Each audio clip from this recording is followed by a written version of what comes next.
sen dünyamның dört tarafı, defterimның arifi sen.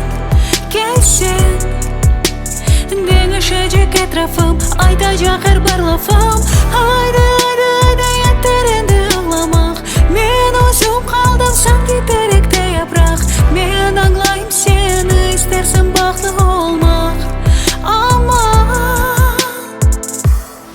senin sözlerinde tek tuttuğunu var. Etmeni aldatarlar derler yarısı var.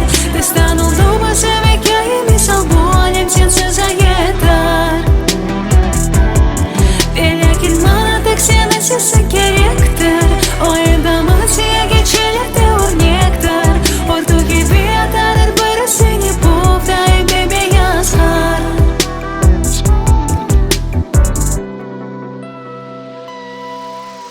Gol olur suv tamçılasa, men verdim canıma sana. Umuruyum diye geliyor bir imtihan.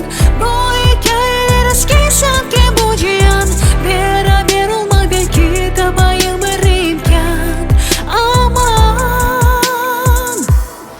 senin sözlerinde tek tuttuğunu var. Etmeni